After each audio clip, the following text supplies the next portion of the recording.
Setiap kata yang keluar dari mulut mertua seperti pisau menusuk hatiku. Aku miskin, katanya. Aku hina, katanya. Tapi malam ini, aku akan buktikan, aku lebih kuat daripada yang mereka kira. Langit sore itu mendung, seolah ikut menyimpan kesedihan yang tak bisa diucapkan. Di sebuah rumah sederhana di pinggir kota, Nadia berdiri di depan cermin mengenakan kebaya putih yang sudah ia pinjam dari tetangga. Matanya sembab, bukan karena bahagia, tapi karena menahan air mata sejak pagi. Hari itu seharusnya menjadi hari paling indah dalam hidupnya. Hari pernikahan dengan Arka, pria yang ia cintai sepenuh hati. Tapi di dalam hatinya, ada luka yang dalam. Pernikahan ini berlangsung tanpa restu ibu Arka, Bu Ratna. Yang penting kita menikah dulu, Nat, kata Arka semalam. Suaranya bergetar. Nanti kalau sudah waktunya, ibu pasti luluh.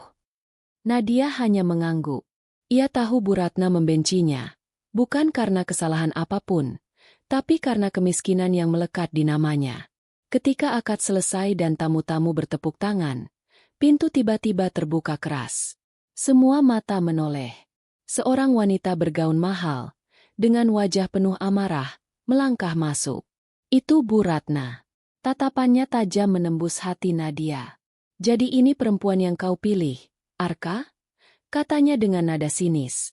Perempuan miskin yang bahkan gaunnya hasil pinjaman. Suasana langsung hening. Arka mencoba menahan ibunya. Tapi Bu Ratna terus bicara.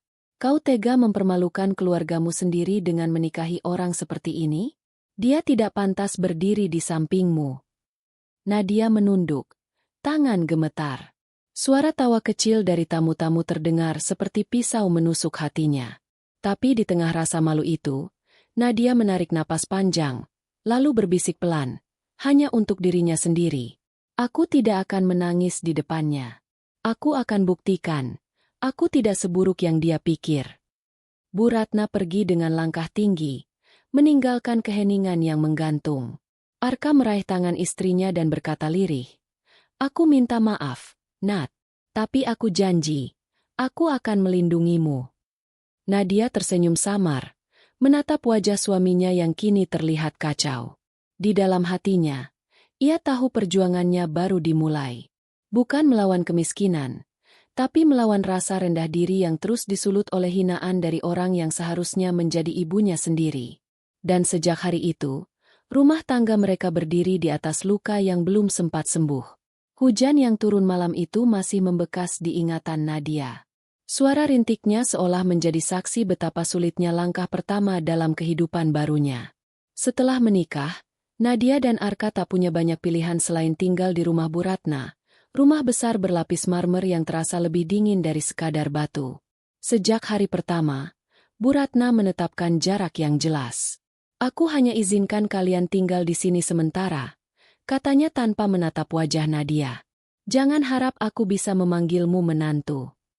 Kalimat itu menjadi pembuka hari-hari penuh tekanan. Setiap pagi, Nadia bangun lebih awal, menyapu halaman, mencuci piring, bahkan memasak untuk semua penghuni rumah. Tapi yang ia dapat bukan pujian, melainkan cibiran. Masakanmu terlalu asin, ujar Bu Ratna dengan nada jijik. Kau pikir lidah orang kaya sama seperti orang kampung? Nadia hanya tersenyum kecil, menahan luka yang semakin dalam. Ia tak ingin memperburuk keadaan, apalagi membuat Arka semakin tertekan. Tapi di balik senyum itu, hatinya menangis, karena setiap usaha baik selalu berujung hinaan. Suatu sore, ketika Arka pulang kerja, ia melihat Nadia tengah mencuci baju di halaman belakang. Tangan istrinya merah dan kasar. Nat, aku nggak tega lihat kamu begini. Aku janji, begitu dapat bonus, kita pindah dari sini, kata Arka lirih. Namun, tanpa mereka sadari, Bu Ratna berdiri di balik pintu, mendengar semuanya. Pindah? Suaranya lantang, membuat Nadia kaget. Kau belum bisa mandiri, Arka. Gaji pas-pasan, istri tak punya kerjaan, masih saja berani bicara mau pindah. Arka terdiam. Wajahnya pucat. Bibirnya gemetar menahan marah. Tapi ia tahu, melawan ibunya hanya akan memperkeruh segalanya. Nadia menunduk, menahan air mata yang hampir jatuh. Dalam hati, ia berbisik, andai aku bisa lebih berguna, andai aku punya sesuatu untuk dibanggakan. Malam itu, ketika semua sudah tidur, Nadia duduk sendirian di teras. Angin berembus dingin, tapi hatinya lebih dingin lagi. Ia tahu, hari-hari ke depan tidak akan mudah. Namun entah mengapa, di balik rasa sakit itu, tumbuh keinginan kecil untuk berjuang, membuktikan bahwa kemiskinan bukanlah aib. Malam itu, angin terasa dingin menusuk kulit.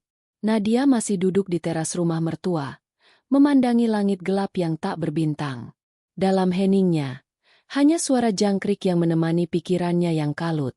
Ia tahu, dunia yang ia masuki bukan tempat yang ramah bagi orang sepertinya. Sejak hari pertama tinggal di rumah itu, setiap langkahnya terasa salah. Setiap kata yang keluar dari mulutnya selalu dianggap kurang sopan. Bahkan tawa kecilnya pun bisa jadi alasan untuk dihina. Pagi berikutnya, saat Nadia sedang menyapu halaman, suara lirih dua tetangga terdengar dari luar pagar. "Itu ya istri Arka? Kasihan," katanya Bu Ratna malu punya menantu miskin. Katanya juga, dulu Arka cuma kasihan, bukan cinta beneran. Jantung Nadia serasa diremas. Ia tak tahu bagaimana gosip itu bisa menyebar. Tapi jelas satu hal, Bu Ratna sengaja melakukannya. Siang itu, Bu Ratna datang ke dapur, membawa piring kotor. "Jangan kira kau bisa luluhkan hatiku dengan rajin bekerja. Orang miskin tetap saja miskin. Nadia, darahmu beda dengan keluarga kami." Nadia berhenti mengaduk sayur. Air matanya menetes, tapi cepat ia usap. "Maaf, Bu, saya cuma ingin berbuat baik." "Berbuat baik?" Bu Ratna tertawa sinis.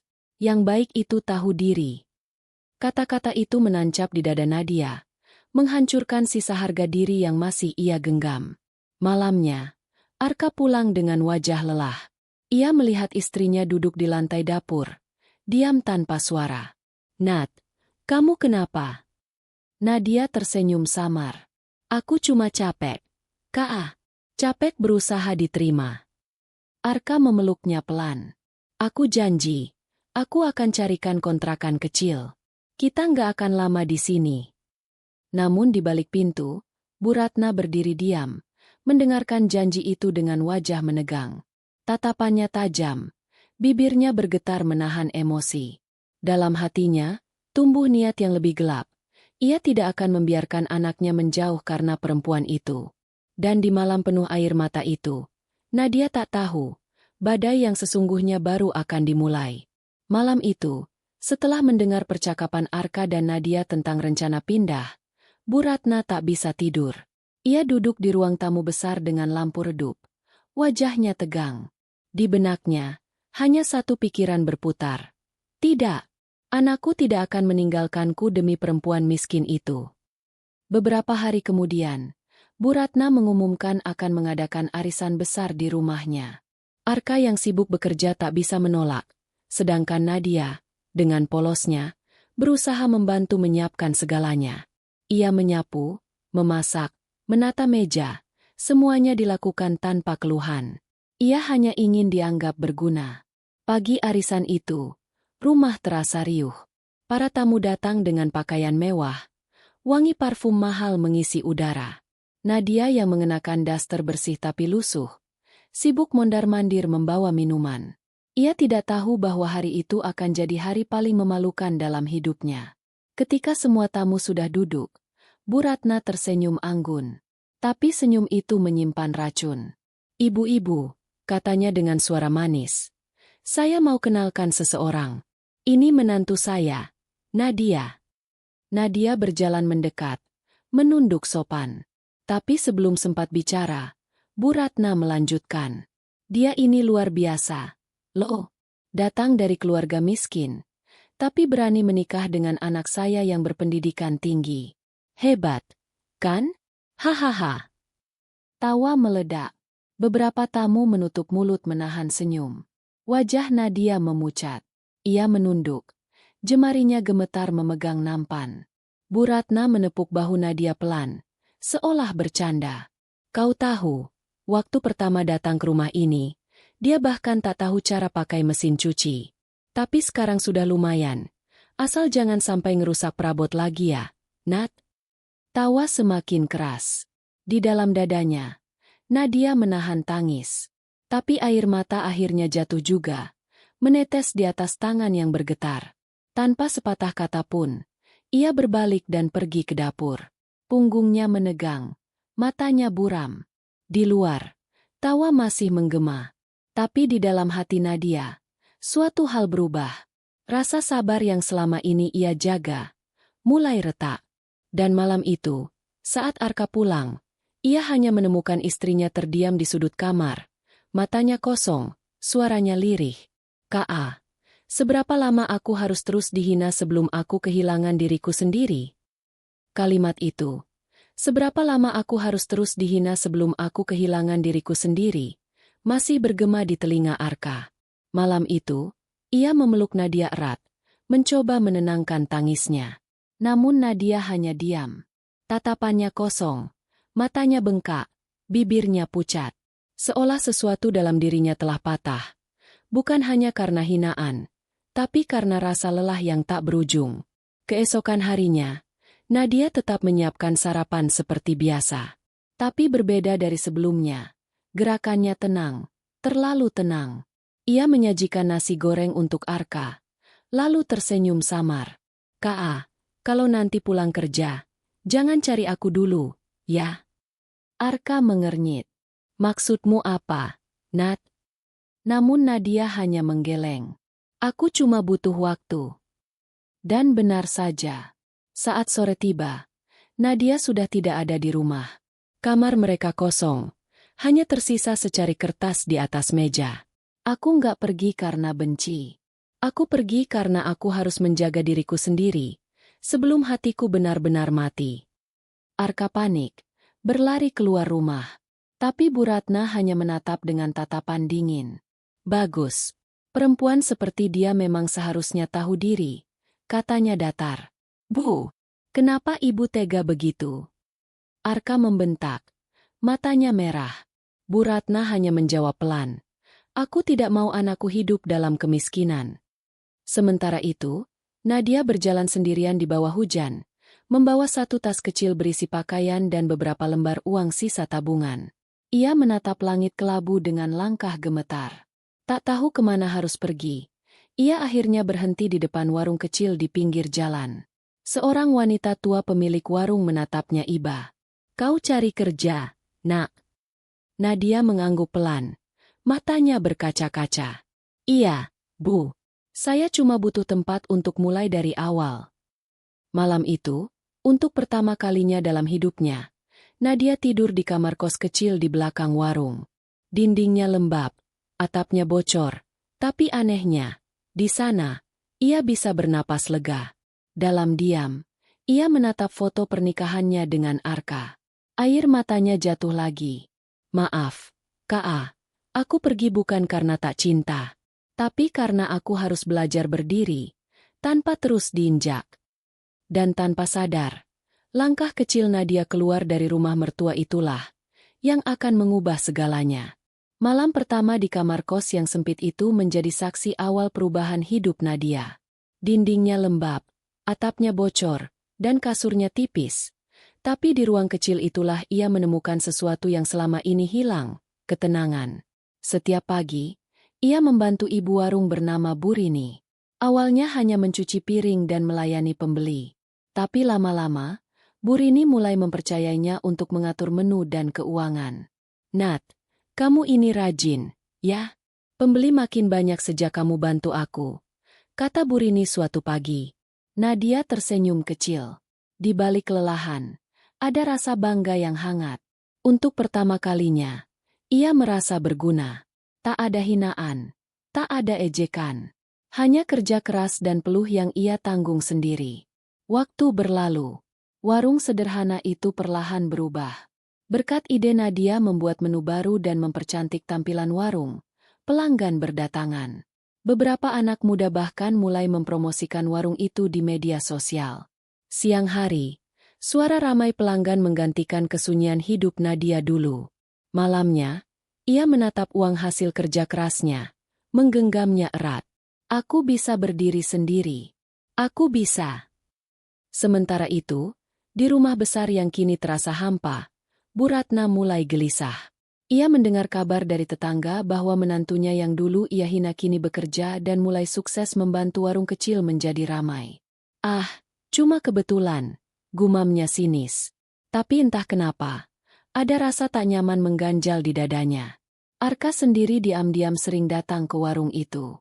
Ia berdiri jauh, hanya memandangi Nadia yang sibuk melayani pelanggan.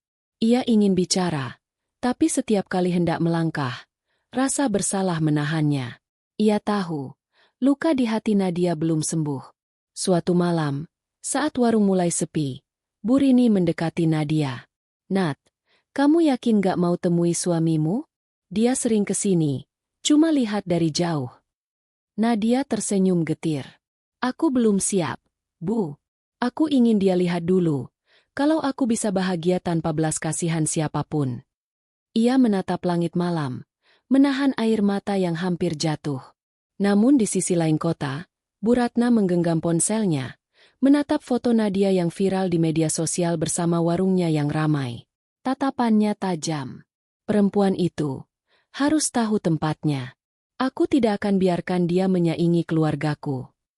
Dan dari situlah, gelombang fitnah mulai disusun. Malam itu, Bu Ratna duduk di ruang tamunya dengan wajah dingin. Di tangannya, ia menggulir ponsel, menatap foto Nadia yang sedang tersenyum di depan warung ramai. Foto itu sudah tersebar di media sosial. Banyak yang memuji ketekunan Nadia. Namun, di mata Bu Ratna, semua itu bukan kebanggaan, melainkan ancaman. Perempuan itu mulai sombong, pikirnya. Kalau terus begini, Arka akan semakin jauh dariku. Keesokan harinya, Bu Ratna datang ke rumah temannya yang bekerja di percetakan. Ia membawa foto Nadia bersama pemilik warung, Pak Darto, seorang duda parubaya yang selama ini membantu bisnis kecil mereka. Dengan dingin, ia berkata, "Bisakah kau bantu edit foto ini?" Buat seolah mereka berpegangan tangan. Temannya sempat ragu, tapi Bu Ratna hanya tersenyum. "Anggap saja ini urusan keluarga." Beberapa hari kemudian, foto itu tersebar. Arka yang baru pulang kerja menerima kiriman dari seseorang. Ia menatap layar ponsel, matanya membulat. Foto Nadia tampak tersenyum hangat di samping Pak Darto, dengan tangan mereka seolah saling menggenggam. "Tidak mungkin," gumamnya. Tapi saat ibunya datang, membawa wajah pura-pura prihatin, suaranya lembut menusuk. "Ka, ibu nggak mau bilang, tapi ternyata ibu benar. Perempuan itu nggak pantas kau perjuangkan." Arka terpukul. Ia mencoba menenangkan diri, tapi pikirannya kacau. Ia pergi ke warung tempat Nadia bekerja, menatap dari jauh, menunggu. Dan saat melihat Nadia tertawa bersama Pak Darto yang sedang memindahkan barang, hatinya remuk. Ia mendekat, suaranya keras. "Jadi ini alasan kamu ninggalin aku, Nat?" Nadia terkejut. "Arka, kamu salah paham. Jangan bohong. Aku lihat sendiri," bentak Arka. Air mata Nadia langsung jatuh. "Arka, tolong dengarkan aku dulu." Tapi Arka tak mau mendengar. Ia berbalik, meninggalkannya begitu saja. Nadia terjatuh lemas di depan warung. Tangannya bergetar. Ia tak tahu siapa yang membuat fitnah itu, tapi ia tahu satu hal, seseorang tidak akan tenang sebelum benar-benar menghancurkannya. Dan di balik dinding rumah besar, Bu Ratna tersenyum tipis sambil memandangi ponselnya. "Sekarang kau rasakan, Nadia. Inilah harga dari melawan orang sepertiku." Namun ia tak tahu, kebohongan yang ia tanam itu akan segera menjadi badai yang berbalik menghantam dirinya sendiri. Sejak fitnah itu tersebar, Nadia merasa dunia runtuh di sekelilingnya. Setiap kali ia melihat Arka, hatinya berdebar, takut ia tak akan percaya lagi. Namun di tengah kebingungan, Nadia menatap warung kecilnya yang mulai ramai. Hatinya sedikit tenang. Ia sadar, ia tak bisa membiarkan fitnah menghancurkannya. Pagi itu, Seorang tetangga datang menghampiri warung. "Nat, aku dengar tentang foto itu. Tapi sebenarnya, itu semua bohong," katanya cepat. Mata Nadia membesar. Jantungnya berdegup kencang. "Bagaimana maksudmu?" tanyanya panik. "Foto itu diedit," Pak Darto bilang. "Bu Ratna yang menyebarkan untuk menjauhkanmu dari Arka." Nadia terdiam, campuran antara marah dan lega. Selama ini ia merasa ditinggalkan, dihina, dan dihakimi tanpa alasan. Dan sekarang, kebenaran mulai terlihat jelas. Ia segera menatap Arka, yang datang ke warung dengan wajah penuh penyesalan. "Kak, aku dengar semuanya. Aku seharusnya tak percaya pada foto itu," katanya lirih. Nadia menghela napas panjang, menahan tangis. "Arka, aku nggak pernah bohong padamu. Tapi aku takut kehilanganmu karena orang yang seharusnya menyayangimu malah menipumu." Arka memegang tangan Nadia erat. "Aku salah. Aku membiarkan fitnah merusak hubungan kita. Maafkan aku, Nat." Air mata Nadia menetes. Ia tersenyum kecil. Rasa lega dan sakit bercampur. Ia tahu, perjalanan mereka belum selesai. Tapi setidaknya, kebenaran kini mulai muncul. Namun, di sisi lain kota, Bu Ratna duduk di ruang tamu rumah besar, menatap ponselnya. Ia menyadari bahwa rencananya terbongkar. Wajahnya tegang, bibirnya bergetar. Bagaimana bisa? Semua usaha untuk menjauhkan mereka gagal. Ketegangan memuncak. Nadia dan Arka kini tahu siapa musuh sebenarnya. Tapi mereka belum tahu apa yang akan dilakukan Bu Ratna selanjutnya. Malamnya, Nadia menatap langit gelap dari warungnya. Hujan ringan turun, menetes di wajahnya.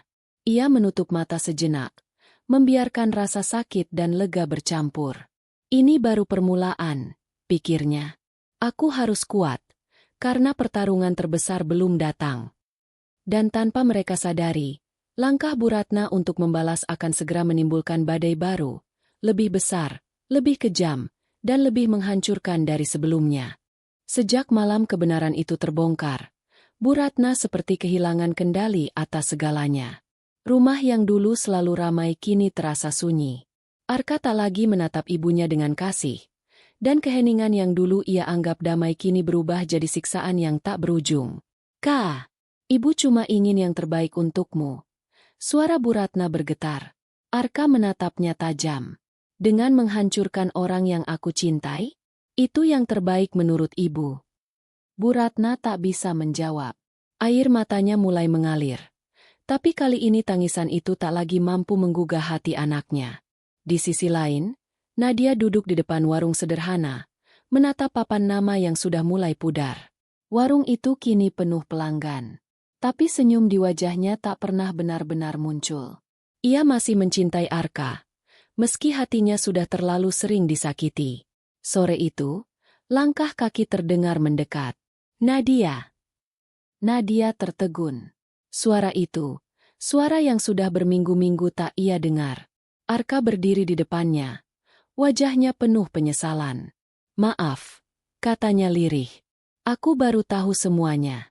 Ibu sudah mengaku." Nadia menunduk. Suaranya bergetar. "Aku nggak butuh maaf. Kak, aku cuma ingin kau tahu. Aku nggak pernah bohong. Aku cuma ingin dicintai tanpa harus merasa rendah." Arka menggenggam tangannya. "Aku salah. Aku takut kehilanganmu. Tapi malah aku yang membuatmu hancur." Air mata Nadia pecah. Untuk pertama kalinya, semua luka yang ia pendam akhirnya pecah bersama kejujuran yang selama ini ia tunggu. Namun, di balik pertemuan itu, Bu Ratna menatap dari kejauhan dengan wajah hancur. Ia menyadari, segala yang ia lakukan demi menjaga kehormatan justru membuatnya kehilangan cinta anaknya. Malamnya, Bu Ratna datang ke warung. Tanpa riasan, tanpa kesombongan. "Nadia, bolehkah aku bicara sebentar?" Nadia menatapnya, kaget sekaligus waspada. "Aku sudah terlalu banyak menyakitimu. Tapi satu hal yang harus kau tahu, aku melakukan semua itu karena aku takut kehilangan Arka." Nadia menatapnya dengan mata berkaca-kaca. "Dan sekarang, Ibu justru kehilangan dia karena kebencian itu. Bu Ratna terisak. Aku tahu, dan aku layak menerimanya. Hening sejenak. Angin malam berhembus lembut, membawa rasa sesak yang aneh, antara penyesalan dan kelegaan. Namun belum sempat keduanya berbicara lebih jauh. Suara teriakan keras terdengar dari seberang jalan. Tabrakan. Mereka menoleh bersamaan. Sosok Arka tergeletak di aspal. Darah mengalir di sisi kepalanya. Jeritan Nadia menggema malam itu, menjadi awal dari klimaks yang paling menyayat hati. Jeritan Nadia bergema di malam yang dingin. Hatinya hancur melihat Arka tergeletak di aspal. Tubuhnya tak bergerak, darah mengalir deras. Dunia terasa runtuh seketika. Ia berlari, menahan napas, menggenggam tangan suaminya dengan gemetar. Arka, tolong bangun, jangan tinggalkan aku. Matanya memerah. Air mata jatuh bercampur hujan yang turun deras. Orang-orang berkumpul, tapi Nadia tak peduli. Hanya Arka yang ada di pikirannya. Beberapa menit terasa seperti selamanya, hingga suara sirene ambulans memecah kekosongan malam. Arka dibawa ke rumah sakit, dan Nadia mengikutinya, menahan tubuhnya yang gemetar. Ia terus berbisik, "Aku janji, Ka, aku akan selalu ada, jangan pergi." Di ruang ICU, ia duduk di samping ranjang. Monitor berdetak pelan, tapi setiap detak adalah harapan yang rapuh. Dokter keluar dengan wajah tegang. Keadaannya kritis, tapi stabil. Kuncinya sekarang adalah ketenangan dan dukungan dari orang-orang terdekat. Nadia menarik napas panjang. Ia tahu, selama ini semua luka, hinaan, dan pengkhianatan yang diterimanya membuatnya lebih kuat. Tapi melihat Arka seperti ini, ia merasa tak berdaya. Beberapa jam berlalu. Arka perlahan membuka mata. Tatapannya kosong, tapi saat melihat Nadia, sekilas senyum tipis muncul. "Nat?" Suaranya serak. "Aku di sini, Ka. Aku nggak akan meninggalkanmu." Nadia menangis, memeluknya erat. Di sisi lain rumah sakit, Bu Ratna berdiri menunduk. Air matanya jatuh. Menyesal tak terkira. Ia menyadari semua hinaan, semua tipu daya, hanya membuatnya hampir kehilangan anaknya. "Nadia, aku minta maaf. Aku terlalu buta karena ego dan gengsi," bisiknya. Nadia menatap ibu mertuanya. Hatinya terasa lega. Ia tahu, pengampunan adalah kekuatan yang sesungguhnya. "Bu, aku tak mau membenci. Aku cuma ingin diterima. Dan sekarang, kita bisa mulai dari awal." Hari demi hari, Arka pulih. Nadia tetap di sisinya, sambil mengatur warung yang mulai berkembang. Bu Ratna pun ikut membantu. Kali ini bukan sebagai penguasa, tapi sebagai ibu yang belajar menghargai menantunya. Di sore yang hangat, Nadia menatap warung kecilnya. Peluh, air mata, dan luka masa lalu kini berubah menjadi senyum dan kebanggaan. Ia menatap langit, berbisik pelan. "Ternyata yang miskin bukan aku, tapi hati yang belum belajar menghargai." Dan di sana, di tengah warung yang ramai, dengan Arka di sampingnya dan Bu Ratna tersenyum di sudut, Nadia merasa, akhir yang bahagia bukan soal harta, tapi tentang cinta, pengampunan, dan keberanian untuk berdiri tegak meski dihina dunia. Itulah kisah Nadia, perempuan yang dipandang rendah karena status sosialnya, tapi dengan keteguhan hati dan cinta yang tulus, ia mampu berdiri tegak, membuktikan bahwa harga diri dan keberanian jauh lebih berharga daripada harta atau status. Dari hinaan, fitnah, hingga konflik keluarga, Nadia mengajarkan kita bahwa kesabaran, kerja keras, dan pengampunan bisa mengubah luka menjadi kebahagiaan. Jangan pernah menilai orang hanya dari penampilan atau latar belakangnya. Kadang yang terlihat lemah justru memiliki kekuatan luar biasa. Dan terkadang, hati yang congkak bisa belajar menghargai lewat kesalahan dan penyesalan. Jika cerita ini menguras emosi dan membuat kalian terbawa perasaan, jangan lupa untuk like video ini. Tuliskan pendapat kalian di kolom komentar. Bagaimana menurut kalian sikap Nadia? Pernahkah kalian mengalami situasi seperti ini? Jangan lupa juga untuk subscribe agar kalian tidak ketinggalan cerita dramatis berikutnya yang penuh konflik, emosi, dan pelajaran hidup.